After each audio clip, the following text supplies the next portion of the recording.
You are listening to the SockCast. Please enjoy this audio at a reasonable speed. Hey, and welcome back. Yes, indeed, it's your old pal Sock Cop. Hope you're having a fantastic day, whatever it is you happen to be doing. Thank you so much for listening to the SockCast. Back at it again. Now, I do have to start out by saying I did have a few epic fails. A couple of epic fails that were my fault. Well, mostly my fault. I guess they were my fault. I guess it comes down to, yeah, really. Well, anyways, I recorded 2 other podcasts. Oh, that's great, Sock Cop. We're gonna get to listen to that. No, you won't get to hear those. And because of equipment failure, so I have to apologize first of all to my great guests that actually came all the way over to the Sock Cop Studios and recorded. Miss Danny Dials came over, and here's what hers sounded like. I have a full skincare line that is gluten-free and vegan. So I was like, oh, well, that's no good. Well, I think I got it figured out. So I did another test. Everything sounded good. And then I hit the old record button with my good buddy Aaron Vaughn, tattoo artist. And here's a little bit of what that sounded like. He said, hey, Aaron, how was your day? And I said, shh, I'm coloring. Oh, my goodness, great. That was serious business. Yeah. It sounded like it was like coming through a tin can or something like that. So anyway, I tried everything, but it's unusable. Sorry about that. My guest today is Mr. Hunter Wulff. And the actual, the audio and all that kind of stuff came out all right. Oh, yeah! Thankfully. So I was very happy about that. And we had a fun conversation. A whole lot of nonsense. And I hope yous enjoy. Smooches for yous. Yes, indeed, yos. Woos! Thank you so much for joining me today, ladies and gentlemen. It is our good pal. Yes, indeed, yos. It's Hunter Wulff, everybody. Add the applause track in later. Yeah, there we go. We'll do that. That's fine, yeah. There's no audience here. You won't hear it. Good work. The audience is in your mind. It is. We're all audience to each other at all times. Yeah, that's like Shakespeare said something about that. He was like, all the world is a Twitch, and each and all of us subscribe to one another. Follow back. Every man has his sound alerts. Yeah. He was in his hot tub when he said that too. He was. Those Shakespeare hot tub streams, those were the days. You want to talk about steamy? Yeah, that for real. Buddy. Real steamy. You know, I think he got hotter the more he balded, the further his hairline receded, and just kind of became like if he was wearing like a wet washcloth, sort of more towards the back of his head. Yeah. I think he was hotter in those days. I think you're absolutely right. Twilight. I agree with you. Which is, that kind of goes against conventional wisdom that you'll read in like a Cosmo magazine. Yeah, they say don't bald. Yeah, they're very anti-balding. Dudes. But I don't mind it. You know, if you think about maybe one of the great names in all of namedom, we were just talking about names before this. Stanley Tucci. That man's bald. Do you know Stanley Tucci, Sock Cop? That name sounds familiar.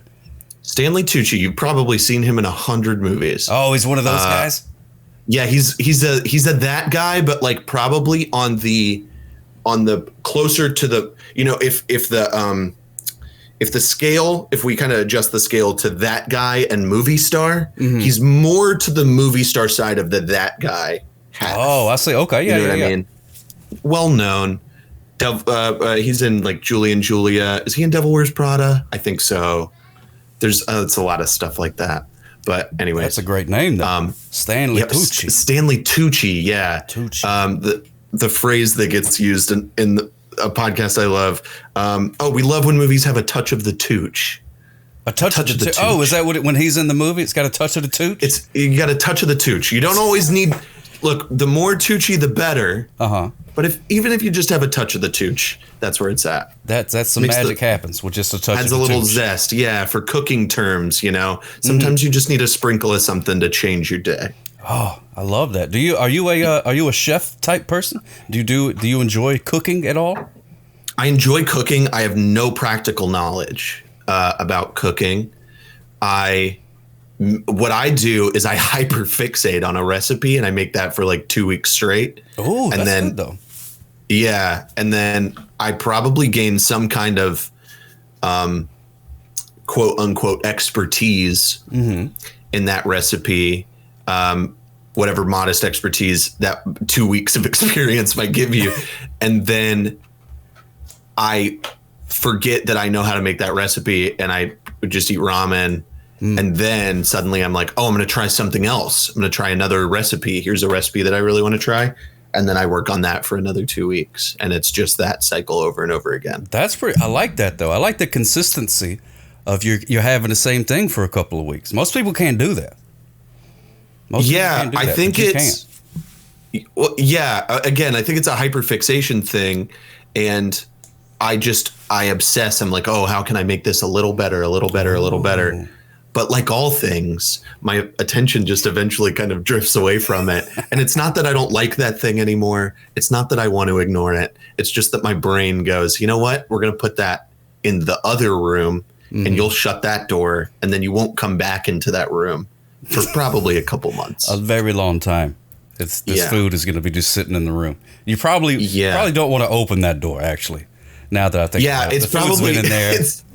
There's flies. It's a whole thing. Yeah, it's a little bit of a science experiment. It's a little fuzzy now. Yes. The thing that I do a lot is because, it's hard out there these days in folks' wallets. Oh, yeah. Including mine. Mm-hmm. And I will often just take recipes or not recipes, like things like ramen and just try to make something interesting out of it. Just dress them up a little bit. Yeah. So I'll throw like a pack of top ramen in a boiling pot of water for a little bit, just loosen it up. Right. And then I'll get my wok out. I do have a wok. Oh, so that's good. Yeah. Everybody should have a wok. I have a wok, yeah. And I actually used the wok last night. Matter of fact, made some fried rice. I did. Okay, yeah. Fried rice, one of my favorite things to make. Love it. I love the process of stir frying. So I will get the wok out. I'll throw some sesame oil in there. I'll throw just a bunch of sauces, whatever I think might mix well together. Maybe a little brown sugar. And just mix that up and make like a thick stir fry sauce. Yeah. And then I'll just throw the ramen in there. And then some frozen veggies, maybe some chopped up meat of some kind. I don't know. And that's easy dinner. Oh, that's the good stuff. So it's the process of cooking. It is probably, if I served that to people, to guests, I don't know that it would be formally acceptable. Well, it depends on the presentation is what I've found. That's true too. It depends. Maybe that's who you're feeding and how you present it to them. Because some people, you're like, oh, if you come in, you're like, oh, I'm trying a new recipe. I don't know if it's any good. I don't know. Maybe try that. Then they're going to be like, oh, it's so good. Like to try to make you feel better. They'll convince themselves that it tastes good because they don't want to hurt your feelings and stuff. And that's the part I don't like, Right. Like, I think if I've invited you over to my home, there's a certain level of trust. Right. And I will say I reached that trust threshold very quickly for some reason. That's okay. There's nothing wrong with that. Right. But if I'm giving you something that I have made, if you tell me it's bad, it's going to hurt my feelings a little bit. Sure. I'm a sensitive boy. Yeah, me too. But I would much rather you tell me I don't like this than tell me, this is good, and I can tell that you don't like it. Oh, that's the worst feeling. Oh, yeah, that's the worst. Because then once you've already said, oh, I like this. This is really good. And then you could tell on their face, they're like, hey, I can tell you don't like this. Then they had to double down. They were like, no, it's really good. It's the best thing I've ever eaten. No, it's really good. And the lie just gets deeper and deeper. Or they do the thing where they start tapering it a little bit, where they're like, I really like it. I'm like, oh, you sure? And they're like, yeah. I mean, look, everything could use improvement. And you're like, hold on, wait. No, walking it back that way. Yeah. Because once you say something's good that you're not really enjoying, it's really hard to walk it back. Yeah, you've dug yourself a hole already. Yeah, it's like, oh no, this is really good. This is really good. Oh wait, I thought you meant like compared to dog food. No, yeah, compared to dog food, this is really good. Yeah, this is good. Yeah, how else would I dig myself out of that? No, this is really good. And then they're like, "Are you sure?" And I'd be like, "I mean, I haven't had anything to eat today, so I have nothing to compare it to." Right. You know, but right now, this is really sort of sustaining me, and my body is really agreeing with it. My body is agreeing with it is a terrible sentence. My body is really agreeing with. I feel like maybe I heard that in the yoga class one time, or maybe I saw it in a fortune cookie. Your body agrees with this cookie. Yeah. Make sure before you indulge in something that your body agrees with it. Your body should agree with your choices today. That's what it was. And should be. That's what it should be. Who gets that job? Who writes the fortune cookies? I don't know, but it's that the last few times they've been slacking off. I tell you this, because it ain't no fortune. It's supposed to be a fortune cookie, but it's never a fortune. It's just like people like you for your personality or some garbage like that. And I'm like, first of all, Cookie, you don't know me. I could be a terrible person. Second of all, that's not a fortune. That's just you're just saying like a nice little platitude thing. Just to say, that's not a fortune. A fortune is like you will go on a trip soon. Like that's a fortune. Yes. Or watch out for cats named Robert. Like that's a fortune. Cats named Robert. Yeah, watch out for the cats named Robert. I would say Robert is maybe a bad pet name, just sort of in general. Is it really? So watch out. Well, maybe. I always base a pet name by the fact, like if they ever run away and you have to go through the neighborhood shouting that name. That's what I always put it in. So like Robert, that'd be okay because that could be like, oh, they looking for like a dog or like a kid or what? I see. You'd be like Robert. I see. Nobody's gonna think. But if you name it like Mr. Floofington, because they'll think that it's like maybe a kid or something. Yeah, they're like, oh no, Robert, we got to save Robert. And then Robert's like a little chihuahua or something, you know. And they're like, I thought we were looking for like. My brother's name is Robert. I thought we were looking for him. I didn't know. Which objectively is also a very funny situation to be in where you think you're looking for a human being and then a little chihuahua runs out. Like, that's comedy. That's good stuff right there. I'm sure it's on The Simpsons somewhere. I'm sure. I digress. The fortune cookie thing. Oh, yeah. I think that is the equivalent of like, sometimes I get those fortunes too, where they're like, you are a pleasant person to be around or whatever. And I'm always like, you are just trying to, it's the same thing as this food is good when you don't mean it. You're right. It's the exact same feeling where you're like, you don't know that. You're not giving me anything that could potentially be, because fortunes, I think, if you're cynical, are things that are supposed to help you guide your choices somewhere. Yeah, right? Supposed to be. That's what I thought. That's what if you're cynical, you get a fortune and the aim is to say, like, psychologically, you know what, let's divert this person and see if that gives them a little luck or gives them a little if it helps them learn a lesson. So if your fortune says you will go on a trip soon, then I'm going to be more aware of opportunities to take a trip and go, oh, my fortune said that. Exactly. I'm destined to go to Kansas City or whatever it is. Kansas City. In Missouri. Yeah. Isn't it in Missouri? Or Kansas. Is it in Kansas too? I think there are 2 Kansas cities. Is this true? I don't know. I need to look this up. I cannot believe I said that just unsure on the internet. Oh, man. Leave it all in. Oh, the hate mail. I could just see it now. Kansas City. Okay, yes. Kansas City, Kansas, and Kansas City, Missouri. There are 2. I had no idea that there were 2 Kansas. Or maybe they're the same city, just kind of straddling the states.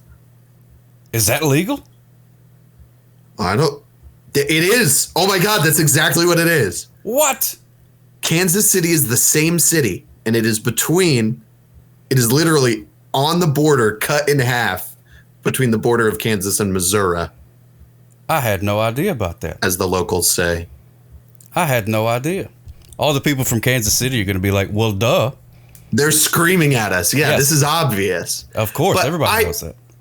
I've got a bone to pick with that. Yeah. If you've got a city called Kansas City, and you're in Kansas, I think you're right. It should not legally be allowed. It should have to be called a different city when you cross the border into Missouri. That's true. Or why not? Whenever you draw up the the state line thing, why can't you just give it? You know what I mean? Just cut it off at Kansas City. Just a little boop into the thing. Just kind of do an awkward sort of squiggly line around shape around it. Now it's all in Kansas. Everybody's happy. Everybody will understand. Yes. I would, like if they decided to do like split lines and they come to your house, they're like, oh, I'm sorry, your east wing is now going to be one state and your west wing is now going to be, Right. Yeah. If you're sending mail from the east side of your house, you have to send it from Missouri. Yeah. It's a whole different thing. Which is not how things should work at all. Or it'd be even more inconvenient if the front half of your house was in Kansas and the back half of your house was in Missouri, because why would that be more? I just had the feeling that would be more It does seem like it would be more inconvenient. But I don't know why either. Yeah. Sort of just conceptually, it seems like that's more annoying. Yeah. I feel like I'd complain about that all the time. I would too. I'd be like, oh, dadgummit. Every time I gotta use the potty, I gotta go to Missouri. Yeah. And then when I want to watch TV, I got to go to Kansas. Yeah. How annoying is that? My mail all comes in Kansas, but I have to lounge in Missouri. In Missouri. That's where I put the mail. So I have to take it from Kansas all the way to Missouri every day. That's where the stack lives. And I'm not the mailman. Yeah. They should have to deliver it to my back door. Yes. Where I mostly live. The taxes are cheaper in one state versus another. Yeah.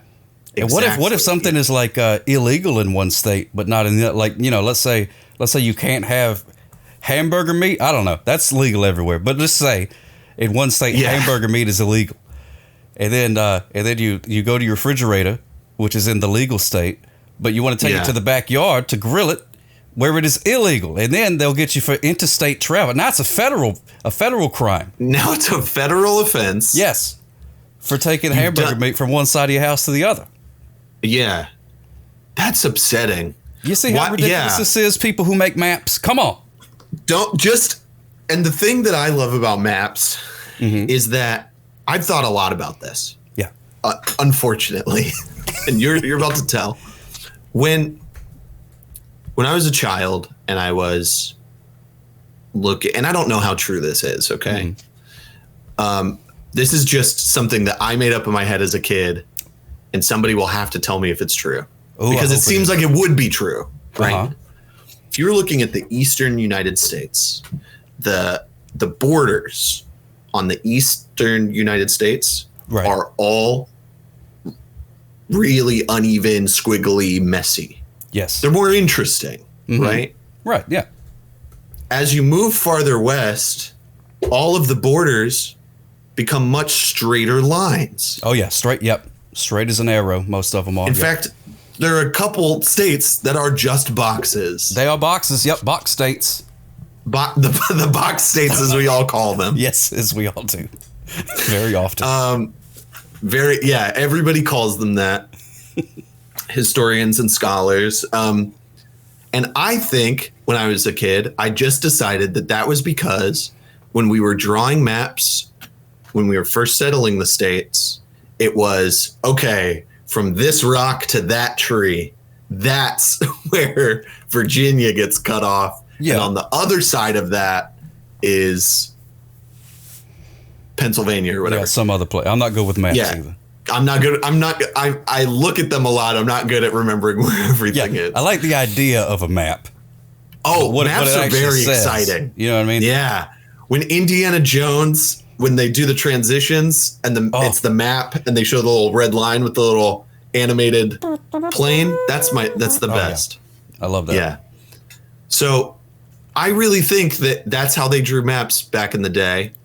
I have nothing to back this up. I've never looked it up. I think you're right, though. Because it seems like it would be that. A lot of it is random. It seems like It seems I'm with you. I think I'm following this whole line of thought about the maps, and they start on the east. Obviously, that's where the first settlers and stuff like that started doing the things and drawing the thing. And they were like, "Oh, look at it," because they didn't have like Netflix, they didn't have no TV nothing back then. So the map people, they would take their time and get really intricate, and they'd be like, "Oh, look at this. Oh, there's going to be a little squiggly part of this state, and it's going to call around and do the thing." Well, then by the time they got out to the west, those same map people, they were like old and crotchety, you know what I mean? They're like tired of drawing maps at this point. So they're like, it's a box. Leave me alone. I'm retired. Yeah, I'm pleased. I've had enough maps. When I was young and full of vim and vigor. Yes. I was expressing myself. Kentucky is an expression of my creative freedom and my boisterous soul. Yes. And now that I have to draw Utah, I'm done. You get the square. Yeah, you're getting the square. Like, yeah, off my lawn. Nevada is going to have a weird point. That's all I can give you anymore. That's as much as I can do, and that's only because I was just feeling really frisky that day. Don't even expect that again. You got a little spice from me, and that's it. That's all I have left to give. You should be happy. And then they got to California, and they're like drawing the lines for California, and then they reach the coast, and they go, "Oh, thank God! Yeah. Oh my gosh, it's over. Finally, some not straight lines. Our nationwide nightmare is over." And everybody will think that everybody will think that I created this very intricate, interesting border onto the ocean. Of course, we all know the map makers for the world and the United States, right? They all drew the borders of where the ocean was going to sit too. Exactly. Of course, naturally. Because where else? How else are we going to know how to put it? I mean, where else would it be? You know what I mean? Where else would the ocean be? Exactly. You got to put it somewhere. Well, you going to hold on to it this whole time? No, we got to put it on the map. No. Either that, or they did the thing where they like drew like the outline of the whole thing, and they were like, "This country is just so. This is what I think we should look like." Ooh. And then they had to start filling it in, and they were like, "Okay, east to west, that makes the most sense." Yeah, that is true. And then, at some point, they wouldn't let them draw sea monsters no more, and I think that's when it really started changing. I think, sort of as a world, it's us not drawing sea monsters on our maps. I think that was a watershed moment. Yeah, a watershed moment. One of the great failures, and one of the great. It was like we talk a lot about like we stopped trying to go to other planets at some point. Mm-hmm. Like we won the space race. And then Earth just kind of said, "Okay, did that. Humans don't go anywhere else." And everybody quit. That's what's incredible to me, is that everybody, like even Russia was like, they beat us. Well, just throw all this crap away then. Might as well just send it to the dump. Yard sale. There's a whole sort of garbage yard. That's what they call them. Of course, in Russia is a garbage yard with a whole. You can just see the nose of one of their rockets sticking out of that. Yeah, there's old Sputnik just sitting there. Yeah, if you could get in there, you could just ride that thing away. Yeah, if you wanted to start your own space thing. That's probably what old Muskie guy did. He just went over there and bought them all at the old Russian yard sale. Got their old stuff. Put in there's that famous picture. Yeah, there's that famous picture of Musk with a. I'm just gonna call him Musk. It's funnier. With a bindle, and there's that Sputnik. It's like a Sputnik shape. And everybody would ask him what's in there, and he would say ham sandwich. Yeah, he wouldn't tell them. And they're like, that doesn't seem right. He was just whistling, walking down the railroad tracks. With his thumb, he's hitchhiking with the trains, which is not a very effective way to hitchhike. But God bless him for trying. Right, and then then when he was sitting on the train, the bindle was so big because the Sputnik was in it, and he wouldn't tell anybody that it was sticking out the other side of the train. So he's sitting on one side with his buddy Hobo Bill. Yeah, Hobo Bill, famous, very famous hobo, very famous hobo. And out the other side, there's just the sort of red plaid, red checkered bindle, size of a Sputnik. Just the Sputnik butt sticking out of the other side of the train. The old Sputnik butt. That's it. I'm gonna call somebody that next time. Next time, like somebody cuts me off or next time I give somebody a ticket, I'm gonna be like, "Well, have a good day, Sputnik butt." They're gonna be like, "What did you just say?" Excuse me, sir. Then you're gonna be gone already. Yeah, I'll be gone. I'll be like, "Oh, I thought, isn't that what your driver's license said?" I don't know. I wasn't paying attention. Goodbye. I didn't check that part. I didn't really look very closely. Yeah, I'm sorry. I just had to check that you had an ID sort of all together. I don't know. I don't care if it's yours. I just want to see one. I'm a collector.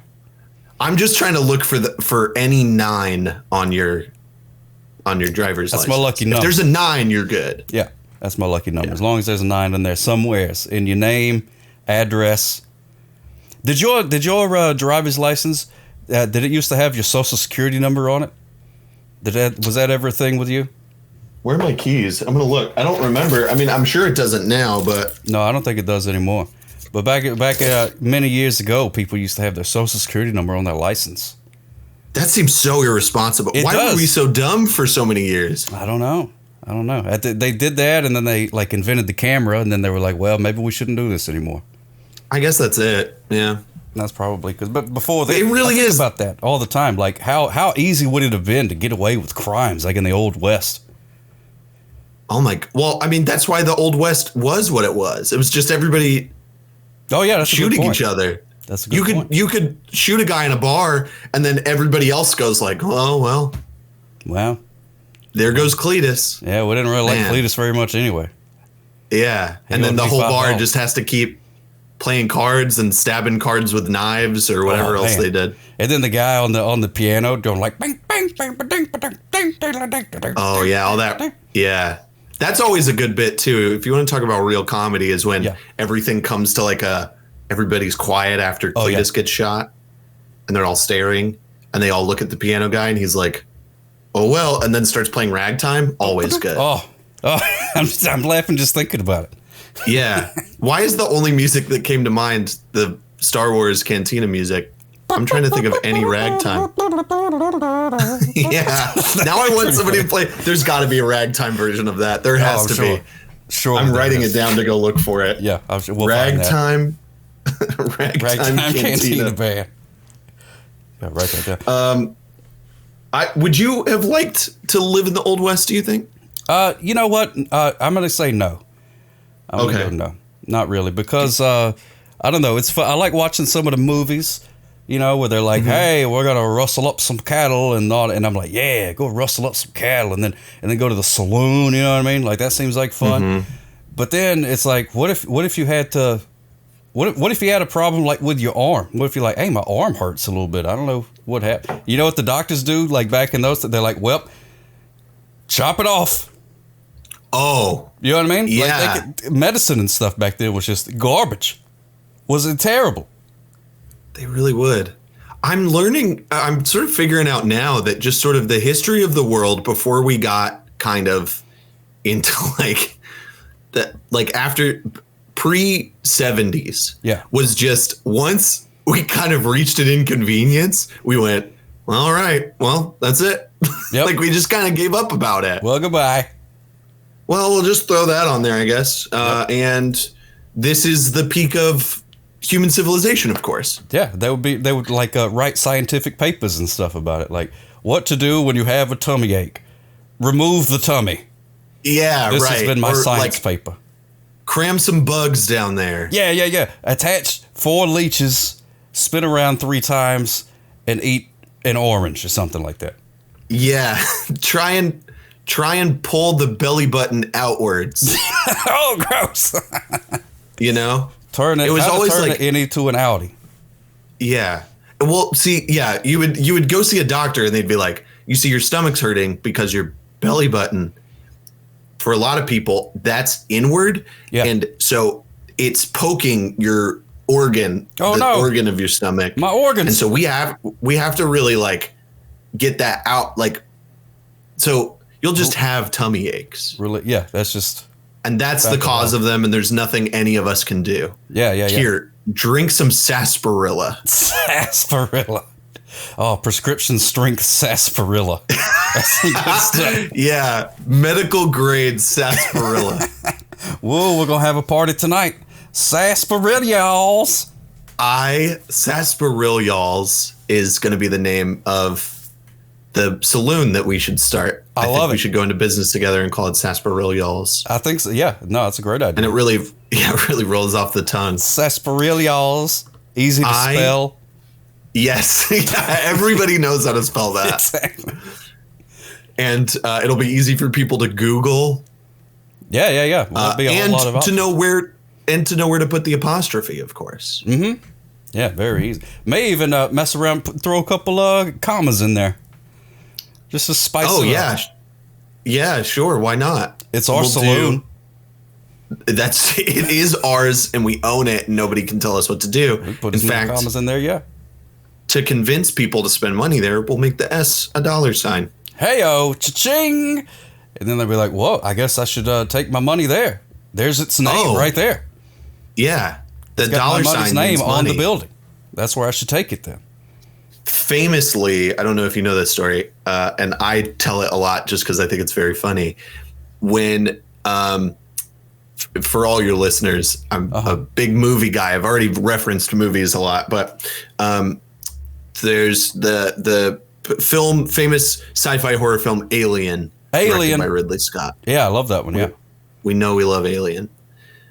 When James Cameron, who directed the sequel, came in to pitch the movie, famously, all he did was he walked into the pitch room. There's all these producers, all these Fox producers. He wheels in a whiteboard. He writes Alien on the whiteboard. Alien. Yeah. And then he looks at them, and then he writes an S, and they're like, oh, right, more aliens. And then he draws 2 lines through the S to make a $sign.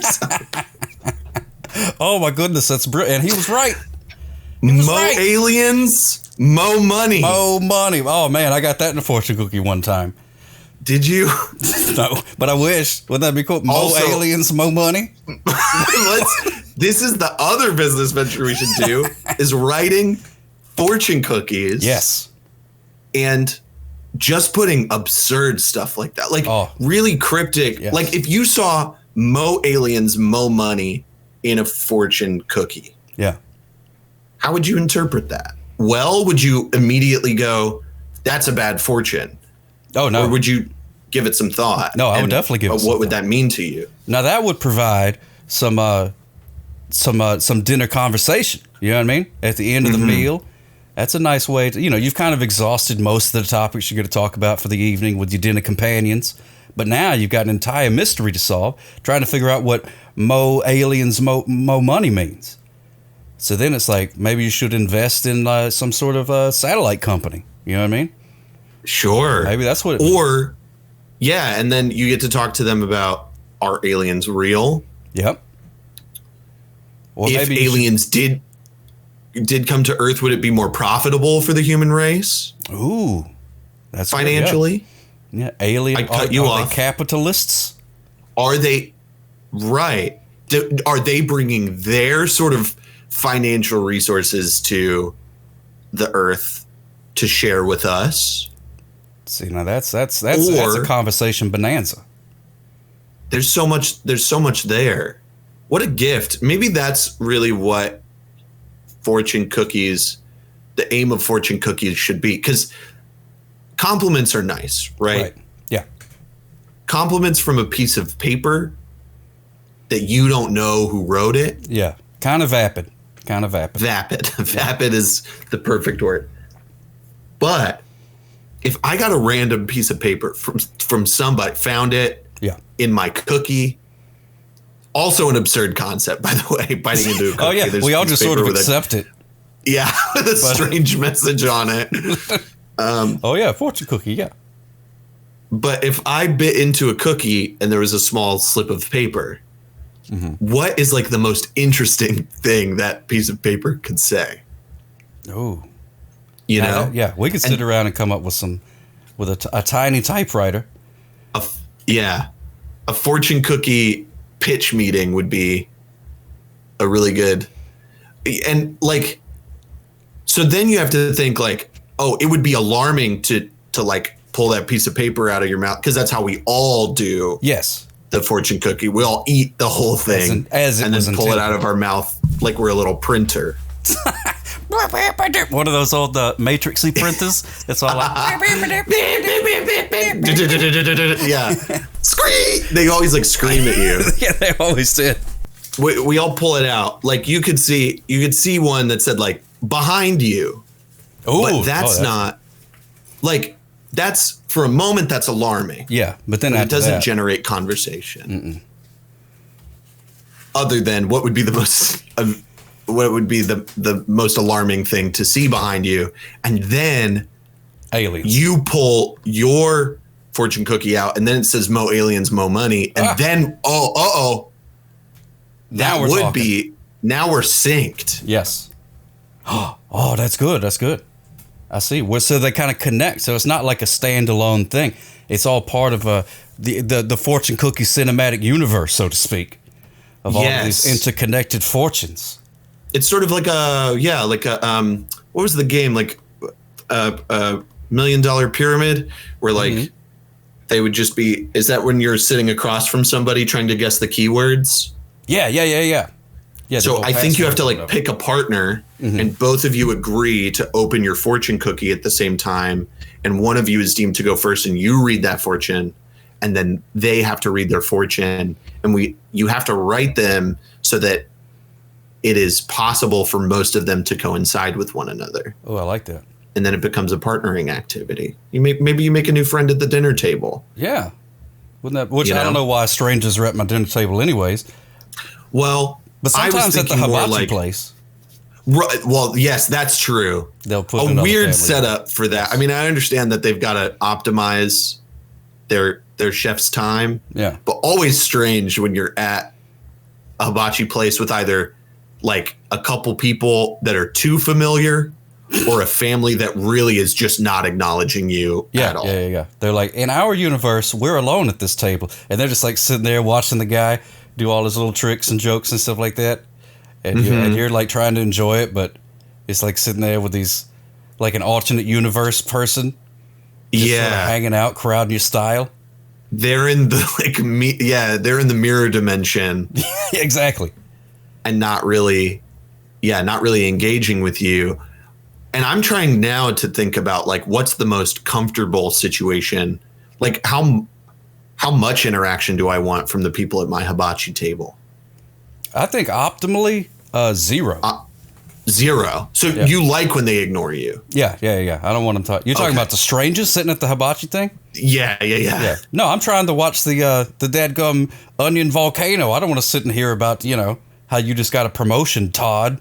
You know what I'm saying? Like, leave me alone. Yeah. It is, and when it's a family, I feel comfortable just kind of leaving them to it, Oh, yeah. Because they're a self-contained unit. Right. If it's like a bunch of business guys. Oh, man. Those guys that like their hair's like a little too wet all day? Yeah, it's like, what's in there? Some sort of weasel grease? What did you do? Yeah. Like, if it's a bunch of those guys and they're being very loud and very, like, bro-y. Yeah. Which is an okay. Look, if that's your relationship to people, that is okay. It's not. That's maybe the worst situation for strangers to be at your hibachi table. I think so, yeah. Because you're kind of domineering all the fun. Yeah. Bachelorette party, I think, maybe. Is that optimal, you say? No, I think the opposite. Oh, right. Suboptimal to have a bachelorette party. Imagine, you're just the guy. You know what I mean? You're like, hey, I'm a hungry fella today. I'm just going to go to the hibachi spot. And they go and they sit you down. And they're like, oh, we're kind of busy. We're going to have to sit this bachelorette party next to you. And you're just trying to watch the guy do whatever. He goes, hey, watch this egg roll. He just takes the egg and then just like rolls it. Which is always egg roll. A good joke. Love it. Oh, it never gets old. I'm just trying to enjoy watching him do the egg roll, and then all of a sudden there's like a bunch of like sorority people being like, "Oh, OMG, I can't believe you're getting married, Amber. And they're like drinking a bunch and stuff like that. It always is. It's an Amber always. It's always Amber. It's like, Amber, I can't believe you're getting married again, Amber. Blah. And then blah. And then they're like throwing up and stuff. That's no good. I don't like that. Woo! Oh, yeah, so plenty of woos, which I don't mind the woos every once in a while. But, of course. But, there's a limit to it. Not at the hibachi place. Come on. Not at the... Well, and, like, the sort of hibachi etiquette in general is... I never really know how much to engage with the performer because I think if you're too enthusiastic about what they're doing, I think they're supposed to bring the enthusiasm. Yeah. They're doing the show. Exactly. And if you're just like... Wow. Yes. Thank you. Yeah. Oh, yeah. That's what I'm talking about. Yes. Yes. Go. Like, if you're doing that. Yeah. Woo! Yeah. Like, if you're like really just. Yeah.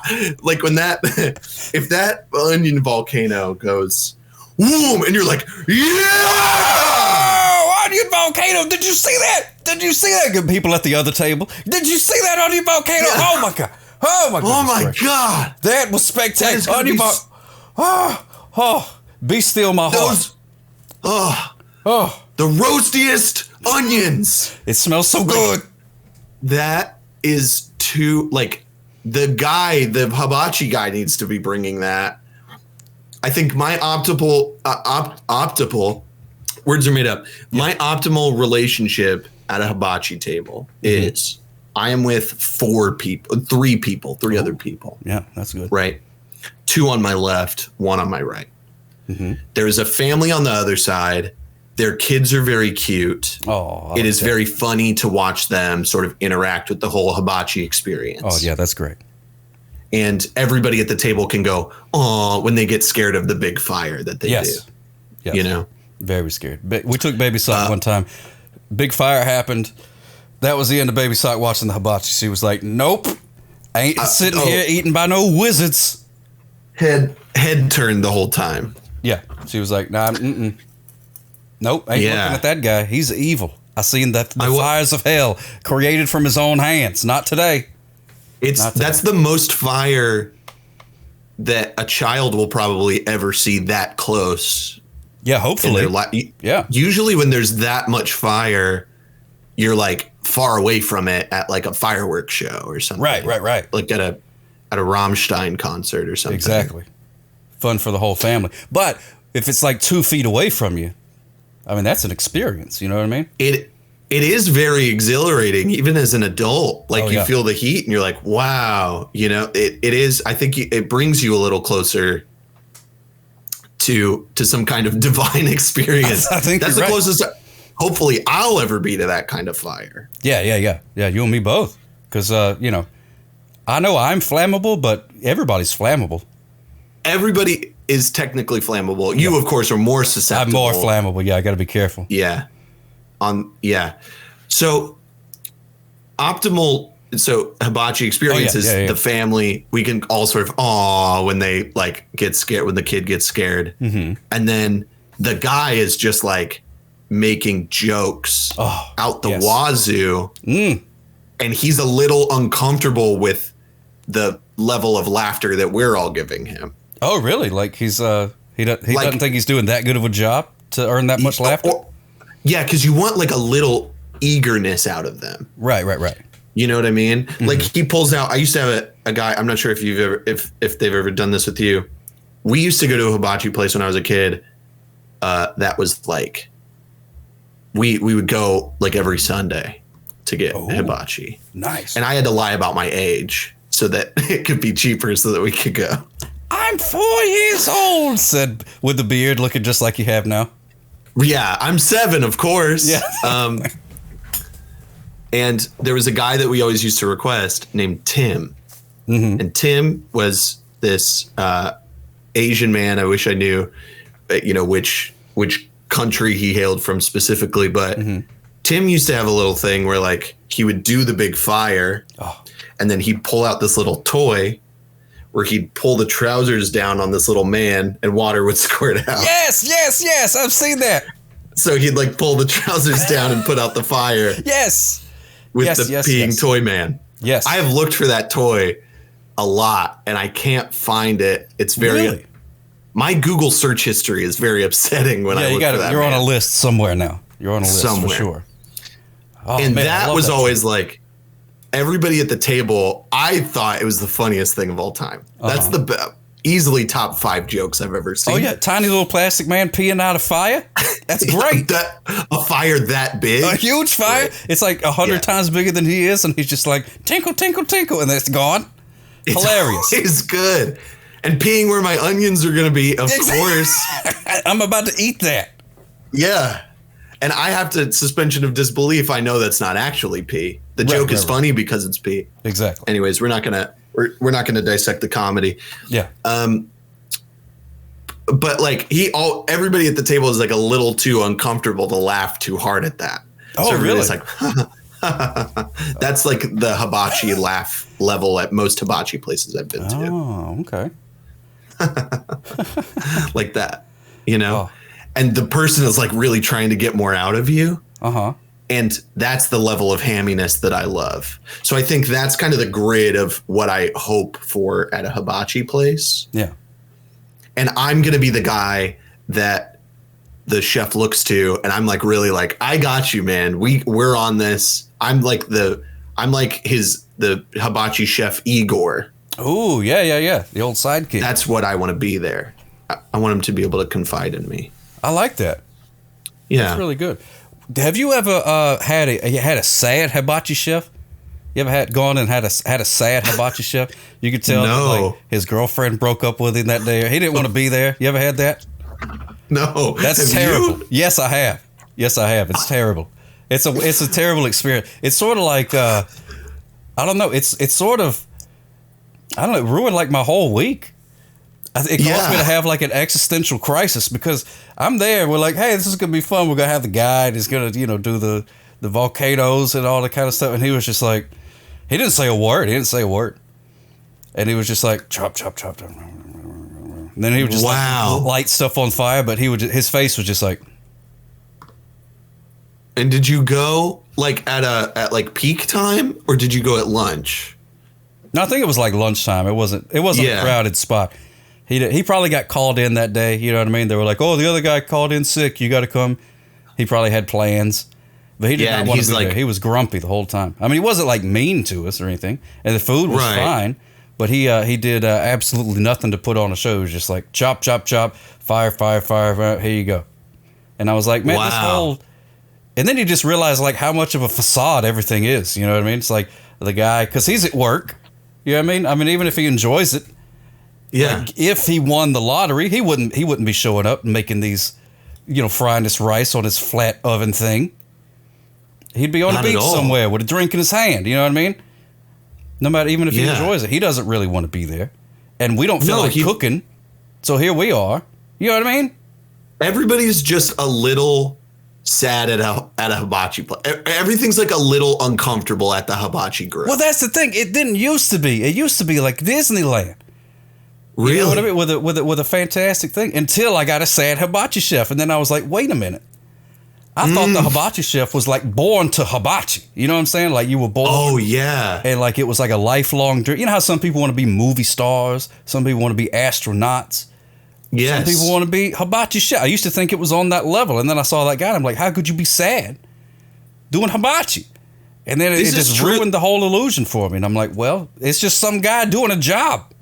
You know what I mean? This is true about, not to break everybody's sort of week or anything, or I don't know when this is getting posted, but not to like give everybody the sort of existential crises that I deal with and maybe you deal with on a weekly, sometimes daily basis. Yeah, near daily, yeah. That's true of everything. Yes. That's how everybody is just like doing a job. That's it. And I remember going to like Disney World when I was a kid and being like, my dream job for a while. I've had a lot of dream jobs in my life. Mm-hmm. And my dream job for a long time was I'm going to work at Disney World or Disneyland. And I'm going to be like, because, sometimes you go, have you been to the parks before? I went to Disneyland a long, long time ago. It's been a long time. Okay. So if you ever go to the parks, most of the time, at least once a trip, you will see just like the nicest old man you've ever seen on Main Street, greeting people, waving, making everybody's day special. You would love it because there is ragtime pianists. Now that I know that we both have a love of ragtime. Yeah, I love it. Yeah. It's outside a hot dog spot called Casey's Corner. Ooh. There's just a piano that's always there. Uh-huh. And for most hours of the day, there is a man in like a pinstripey get up, pinstripey button down, who just sits there and plays ragtime tunes. Oh, man, that is the happiest place on earth. It really is. So, but most times you'll see an old man or an old woman, and which I do not say in any derogatory nature, just there, like really just, it brightens your day. Yeah. Some people would look at that and go, sad. I think, look, that kind of happiness in your twilight years. Oh, yeah. Please, if I could find any of that, that would be great. Yeah. But I used to see those people and go, that's going to be me. At the end of my life, that's what I want to be. And my parents were always like, you could be a lawyer or something, really. I was like, no, I think that's okay for me. Yeah. And then I grew up and I started going to the parks again. And I was like, oh, most people at work here are teenagers or they don't have anything else to do. So they come to work at Disneyland and they are not happy to be here because this is their job. They're happy to be here because they were like willing themselves to be happy to be here. Yeah. And it's so true of most things. Yeah. Every dream job you've ever had has just been people doing their jobs. Yeah. It's still a job. People just doing stuff. You know what I mean? For money. They're just usually. Yeah. For money. And no matter how happy they seem, they have their bad days. Yeah. Even the hibachi chef, which I've learned. The hibachi chef, which is to say that hibachi chef did to me also always seem like that is a career move. Yes. To be a hibachi chef, a chef and showman. Yes. For the good people of whatever town you're in. Mm-hmm. Yeah, you don't just accidentally become a hibachi guy. You got to go through training. You know what I mean? Yeah, you got to be able to flip those things around. It's a whole thing. I don't even know where they learn that stuff. Must be some sort of secret college they all go to. I don't know. And there's a lot of hibachi grills. I used to think it was like from? A special thing that you had a hibachi grill in your town. There are like 8 here in the city that I live. Oh, wow. That's a lot. Yeah. And I know there's some in like smaller towns too. Mm-hmm. So there's a lot of people that can until flip way those. later. So it's still kind of special to me because I'm down here in the Alabamas. We're about 20 years behind on everything. That's why I'm so excited about this internet thing. Yeah, this new internet, pretty cool. Okay, I think it is pretty. I think it's gonna be good. Pretty big. It's pretty cool. Was that a cat? That was a cat. I have lots of cats. Oh, good. You might see them show up in the background here. Oh yeah. Well, we're about to get started here. Could you tell us just a little bit about yourself, Hunter? What do you do? Absolutely. So I I do a lot of things. I stream on Twitch. I'm an actor. I've in both theater and wannabe film. I've done some film stuff. That's been a lot of fun. And I like directing and writing sometimes, though that hasn't really been on the books for a while. I'm a sort of spread too thin, jack of all trades kind of guy. I like that. I don't think you're too thin. I think you're a healthy weight. But you've done a little bit of Twitch streaming. That's where we met. We were on our good pal / buddy, and the live, aka Michael. Yeah, we were on his spelling bee gimmick on Twitch, and that's true. where we met. And so, how long have you been doing the streaming thing? It will have been, I think this November, it will have been 2 years. Hey, that's pretty cool. What made you get going with that? You was watching somebody play Minecraft or whatever, and then you said, I could do better than that? Yeah, well, not better than that.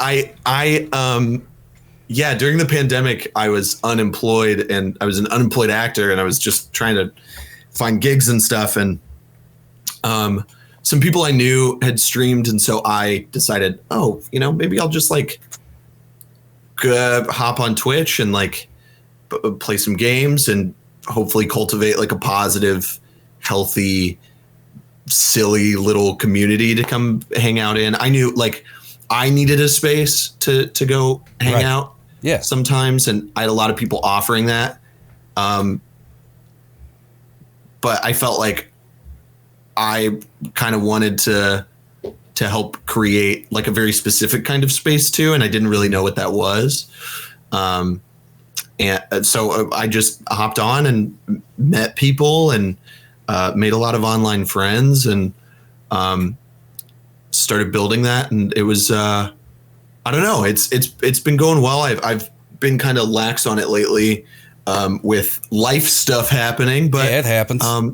Yeah, absolutely. So it's been nice. It's been nice to like kind of make a lot of new friends and have like a community that's really involved and doing book clubs and watching movies together and just connecting people, just creating like a positive space on the internet, like a little outpost or a little haven. Yeah, just like a little book nook type of little spot. That's kind of the vibe. Yeah, sometimes we get a little goblin goofy, Yeah. Sometimes you need to let your feral side show. That's true. Get a little unhinged. We've been a little unhinged today, I think. Yeah, a little bit.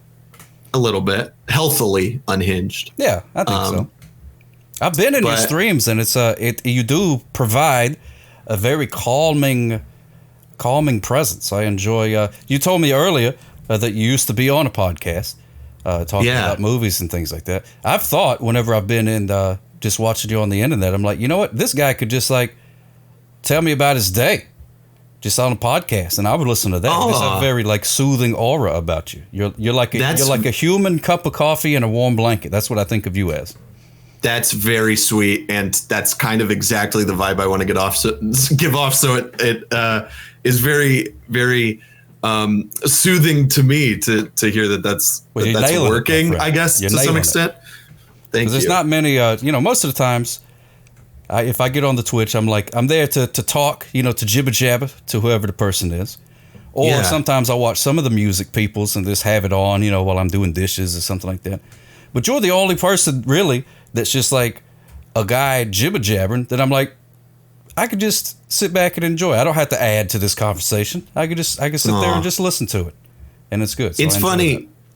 It's funny. Twitch is Twitch is such a weird platform because it sometimes you're putting yourself out there and you're not sure if people are going to show up, and there are some days where like people show up and it's really active and you have a lot to interact with and a lot to sort of bounce off of, and then some days you show up and people are really quiet and people don't really want to interact. They're there, but they don't want to, they're not available to talk or, to chat or whatever.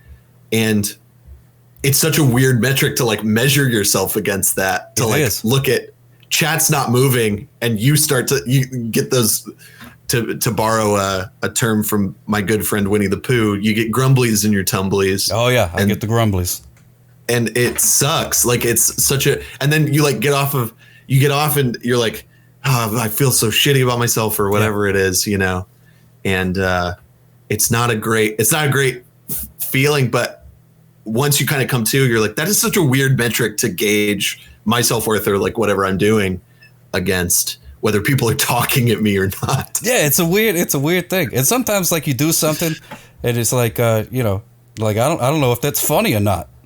Because I couldn't hear anybody laugh, but then I realized, I'm here alone in this room. If I did hear somebody laugh, I'd be in trouble. Which is exactly a scary movie. I have like this stream deck here that I play sound alerts on all the time, and I use it way too much. Oh, me too. Me too.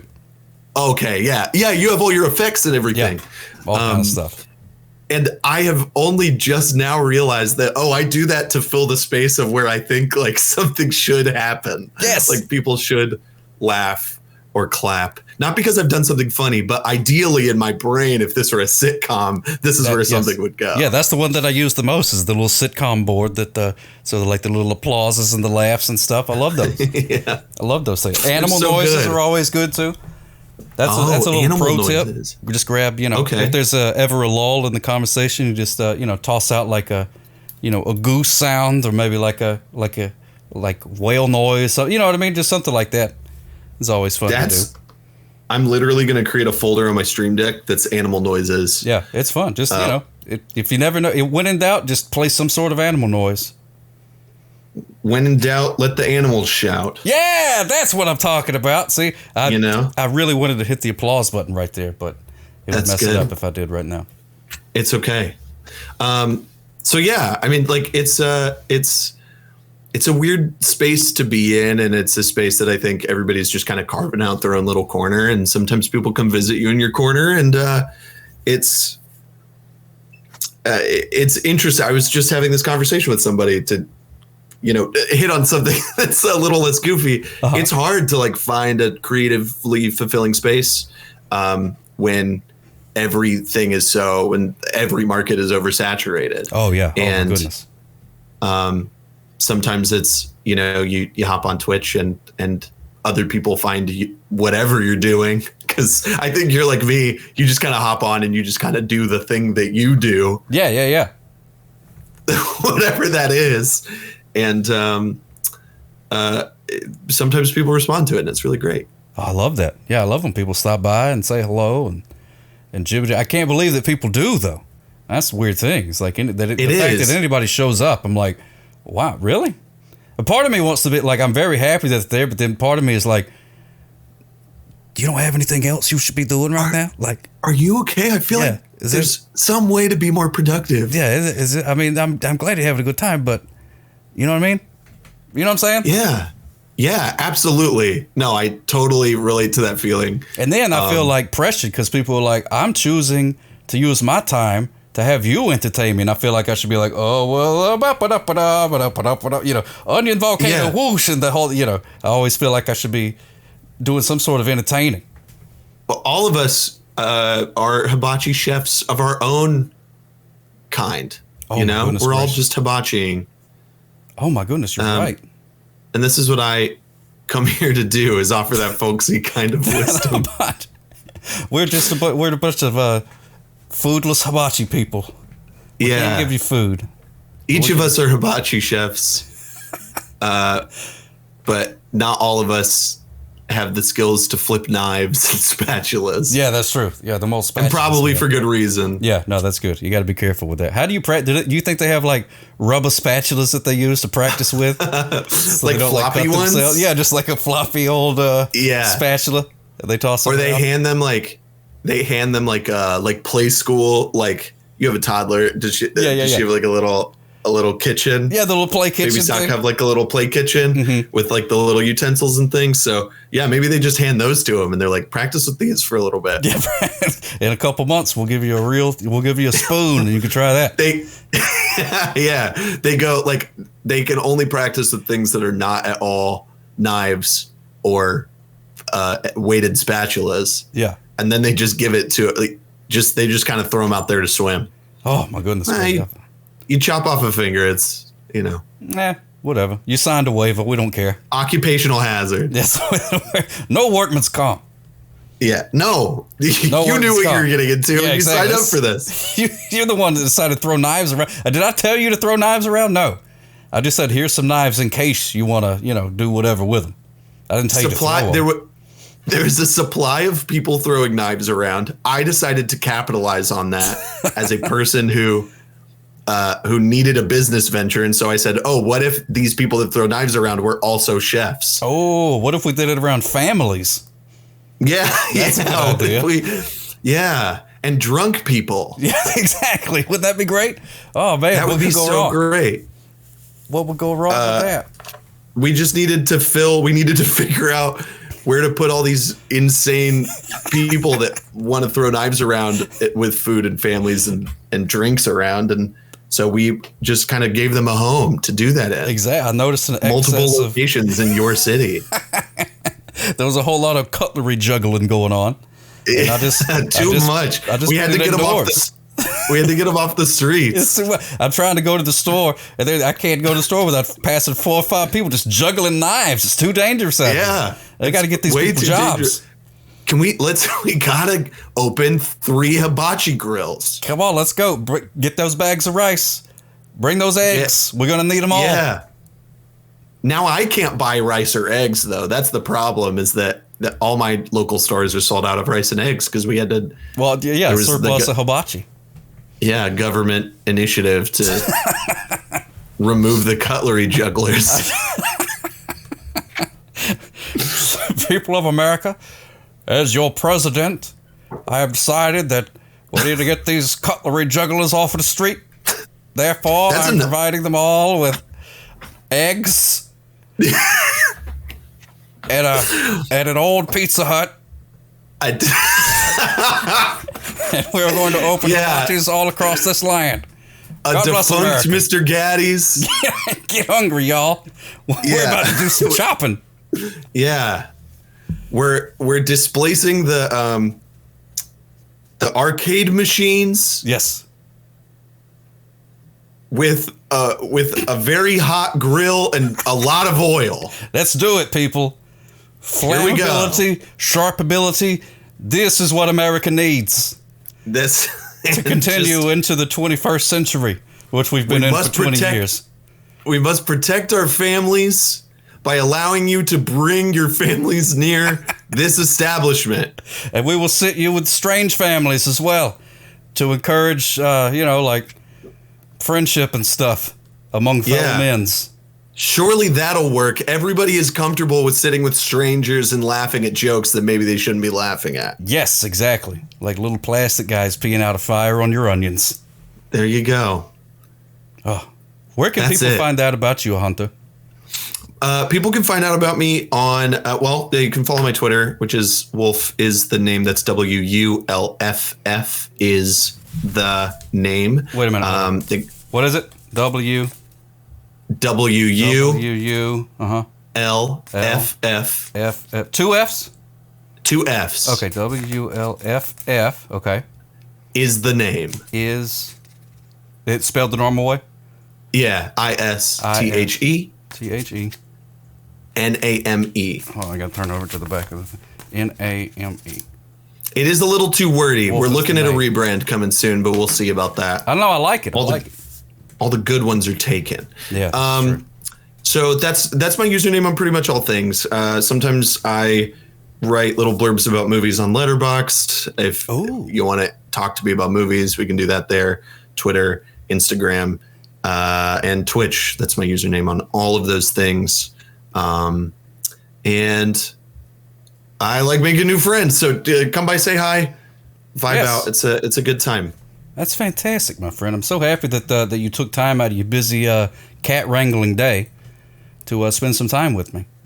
Well, Sock Cop, I told you this in those Discord DMs, but you are one of my favorite presences on the internet, if I can be earnest, which I always am a little too earnest for most people's comfortability. But you're one of my favorite people on the internet, and I want to find more ways to interact and do things with you. And you're the best. So people that are listening to this already know about you, but maybe, I don't know. Who knows? Maybe they're being forced against their will to listen to this.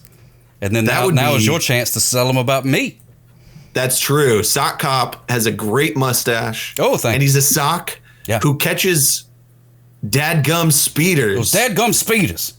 Woo! Dropping them like flies. I'm throwing out them tickets like I was at the hibachi place tossing out egg rolls and stuff. He does. I've seen Sock Cop get the speeders, and what he does is he picks them up by the back of their pants like old Looney Tunes, and really just like winds his foot back and just dong, like kicks them, and they go flying into the horizon. It's really a thing to see in person. Yeah, it's pretty spectacular, and that's usually how they learn their lesson. You know what I mean? That's the only way. And they do like a weird kind of very funny scream as they fly away. Yeah! like Goofy. Yeah. That's such a... Goofy's got one of the great laughs, I think. Or one of the great screams, I mean. Yes. Well, both, really. One of the great laughs, too. Yeah, that guy. You ever run into him at the old Disney thing? You ever run into Goofy? Yeah. He's actually, tall? He's very tall. Okay. He loves playing with his ears. When he gets embarrassed, he takes his ears and he hides them in front of his face. Oh, that's adorable. That's adorable. I love it. I wish I had long floppy ears. I would do that. I do too. Honestly, you remember what was there used to be a song about that, having long ears, right? I'm trying to remember a children's song. Oh, yeah. Maybe I'm insane. Do your ears hang low? Hang low, do they wobble to the floor? Yeah. I love that song. Well, I haven't thought about that song in years, but I haven't thought about that song in years, but now I'm thinking that might be the ideal scenario because you can kind of get really creative with the way you use your ears. Yeah, that would be really cool. Depends. Like as long maybe as you're when not you were a stepping kid. on them, you know. Yeah, when you were a kid, it'd be very embarrassing. Oh yeah, they'd be like, "Oh, here come old wiggly ears." That's the plot of Dumbo, actually. That was the original title for Dumbo. Old wiggly ears. Yeah. Wow, I had no idea. I hope I don't get sued by Disney.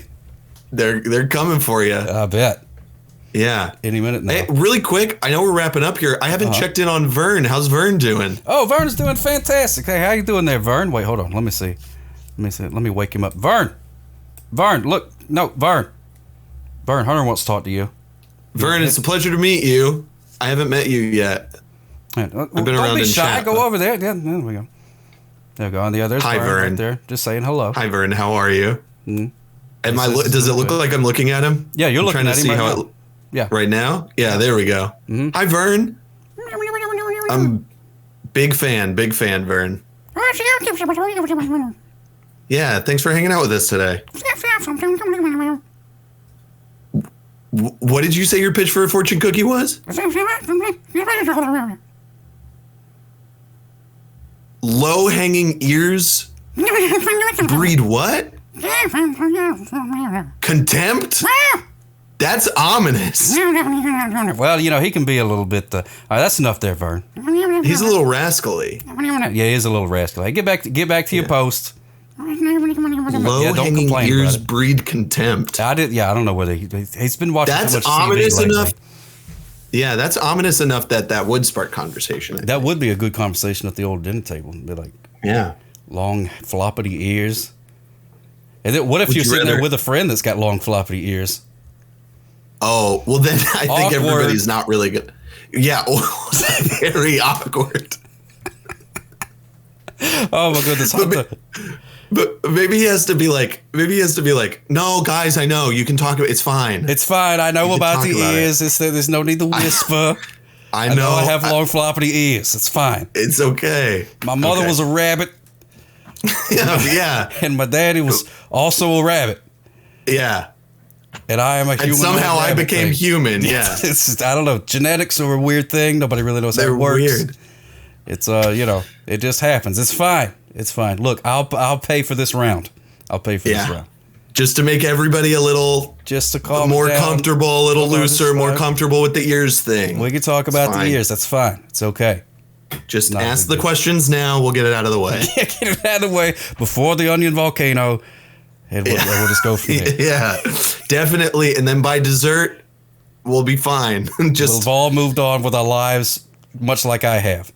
This guy needs our attention. If we're all thinking about my ears, yes, he's gonna feel unfulfilled, and then maybe he'll have to give people a sad hibachi experience next round. Oh my goodness, there ain't nothing worse than a sad hibachi chef. Oh, goodness gracious! I want to find one now. I'm gonna go. I'll keep you updated on my hibachi adventures. Yeah, let me know. You still go pretty regularly? Not regularly, but it's like one of those things that I don't have a lot of people in town to go to the hibachi grill with, and you can't go alone. Yeah, you cannot go alone to the hibachi place. Yeah. Now you want to talk about sad hibachi chef. You'd make the chef sad. I feel like I would. Good Lord. And they would say, what'd you do? The thing is that they would say that. Yeah. They'd be like, is it just you? Just you? That's it? They would say it in front of the guys, family. Oh, no, they would, because they're thinking about their tip. You know what I mean? You got 8 people there. They're at least going to give you a few bucks a piece. But just one guy? I got to do this whole dog and pony show for this one guy is going to give me like $4? It sucks. Now I'm a sad hibachi chef. Yeah. That makes sense why you got the surf and turf. It's to fill the void. To fill the void left by your obvious lack of friends and companionship since you're here with the hibachi alone. Yeah, here's some extra zucchini. Yeah, have some yum yum sauce. Maybe that'll spark the life into you a little bit. I did forget that it was called yum yum sauce. Yum yum sauce. Oh, man. Hunter, I could sit here and talk to you all day, but I know you've got important things to do. Thank you so much for joining me, my friend. Hopefully we'll do this again one of these days. Yeah, I'm down to come back anytime. I'll figure out once I've got a better setup. We'll figure out how to have you on the stream or something, and let's do that. And we'll hang out a little bit. That sounds good. Thank you so much, my friend. You have used a fantastical day, and we'll see you later. Right back at you, sir. Woo! You have reached the end of this episode. Please exit the podcast at a reasonable speed. Sock Cop loves you.